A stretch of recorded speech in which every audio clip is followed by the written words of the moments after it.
Des Noirs, des nègres rebelles qui refusent que vous falsifiez leur histoire. Les Africains refusent que la France, que l'Europe falsifie l'histoire des Africains. Vous pillez nos matières, vous violez, vous génocidez les Africains. On ne peut pas continuer à se taire, à vous regarder mentir à plus de 60 millions de personnes ici en France avec l'argent de nos impôts pour dire que les pharaons, les Égyptiens, ils étaient blancs aux yeux bleus. À un moment, trop c'est trop et on vous dit stop. Dorénavant, on viendra vous demander des comptes. Si vous avez le droit de mentir sur notre histoire, nous avons le droit de venir vous demander des explications. C'est comme ça. C'est fini l'époque où les Africains, l'homme noir, avait peur du l'homme blanc. C'est terminé. Dorénavant, sachez-le que la vérité, le monde entier doit savoir la vérité. Une chaîne comme France Télévisions, vous avez fait... Président, j'ai appris que la France était celle à qui on avait confié aujourd'hui la gestion sécuritaire, technologique, électronique de l'aéroport de Cotonou. Donc c'est une petite information intéressante à souligner. Pour un pays indépendant, on laisse la première puissance coloniale, ou la prétendue ancienne puissance coloniale, gérer un élément et un enjeu aussi stratégique que l'aéroport de Cotonou. Intéressant. J'ai répondu à toutes les questions, après avoir dormi dans une cellule que je ne souhaite à personne. Et lorsque l'entretien était terminé, on m'a dit « on vous garde ». C'est la décision du ministre Saka Lafia. Et ce n'est qu'à 17 h que j'ai été reçu par le ministre de l'Intérieur dans ses bureaux, en présence de 2 policiers de la DRT, qui eux étaient depuis le départ des plus cordiaux, je tiens à le préciser, patriotes. Et le ministre Saka Lafia m'a dit quelque chose qui va s'inscrire dans le temps et qu'il devra assumer. Il m'a dit que vous soyez populaire en Afrique francophone n'est pas mon problème.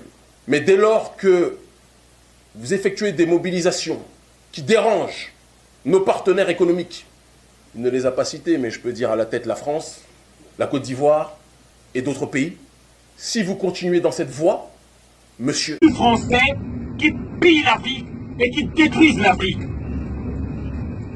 Cette vidéo que nous faisons aujourd'hui, c'est pour réveiller l'opinion française. Ces Français qui sont silencieux, qui ne veulent pas parler. Oui, en votre nom, ils font du mal à l'Afrique. En votre nom, ils prennent des décisions qui font qu'on vous déteste à travers le monde. Je suis du Congo-Brazzaville comme j'ai dit au départ.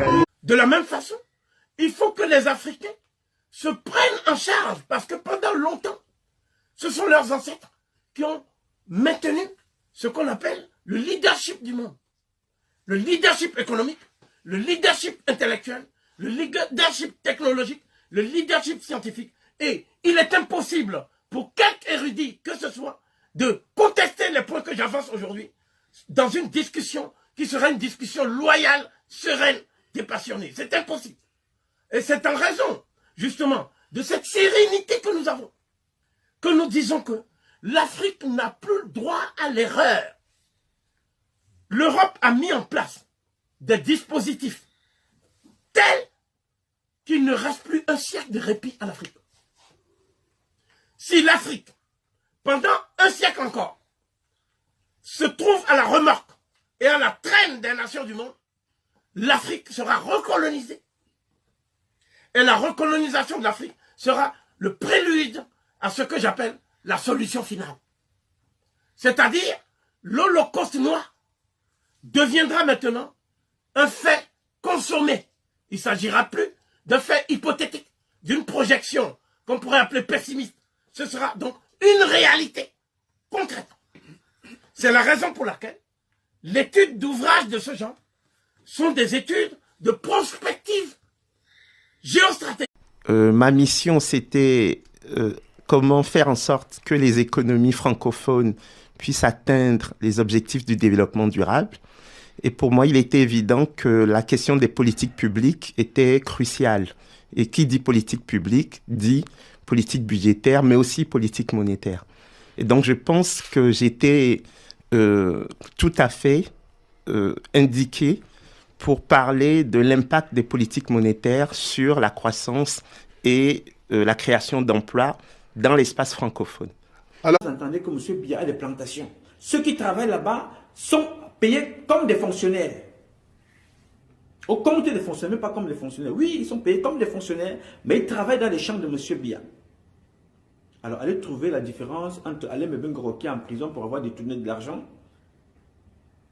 que l'amiral a eu le courage de dénoncer Nsola, et Alain Mbengue est en prison, et M. Biya lui-même est dehors. Je vais dire à M. Biya, mets tout le monde que tu veux en prison. Ce qui va te rester à faire, ou tu fuis, ou tu meurs avant, ou tu seras toi-même aussi arrêté, entrer en prison et fermer la porte après toi. On ne peut pas continuer comme ça. Prendre des militaires pour des pegnos.